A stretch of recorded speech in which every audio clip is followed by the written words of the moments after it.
Good morning, everyone. Well, there's going to be quite the variety in temperatures, precipitation type, and wind across Iowa today. So let's break it all down for you, starting 8 a.m. this morning.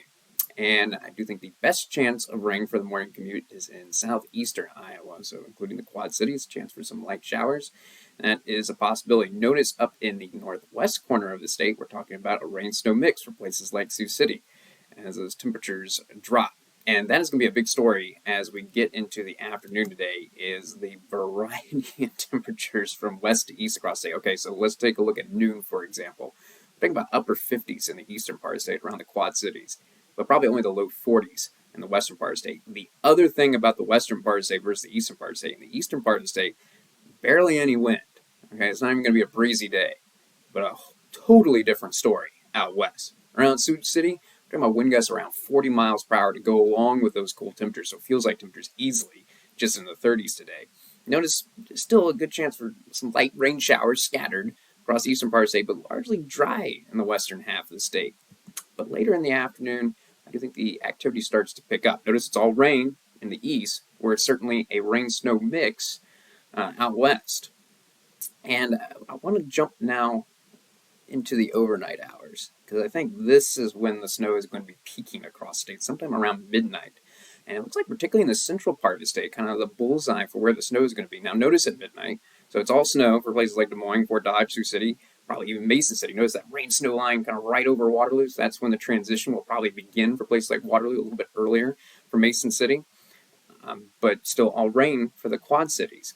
Now the winds are going to be going down in the west, but picking up in the east. So we're going to call it breezy at midnight in eastern Iowa, and still breezy for the morning commute tomorrow. And speaking of the morning commute, for most, it's probably going to be drier, maybe a few flurries like Mason City, Waterloo, but some legitimate snow showers for the morning commute around the Quad Cities. It's not a nightmare of a morning commute, but in the Quad Cities, I do think it's looking like a morning, Thursday morning, where you should give yourself a couple extra minutes to get to work or school just because snow coming down, reduced visibility, can slow things down. That said, after the morning hours, not as much going on. I've got to leave the chance in there for some light snow showers through the afternoon, maybe going back to that rain-snow mix, because we're going to try and warm. But look at our temperatures tomorrow afternoon.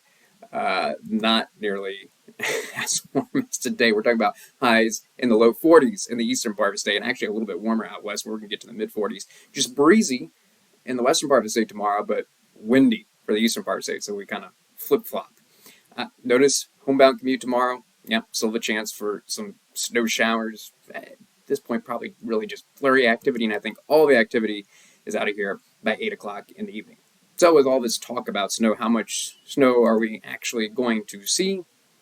Not as impressive as it looked, probably. That said, I do think there are a few spots in the central part of the state that could see around 2 inches, but notice it's a pretty small area.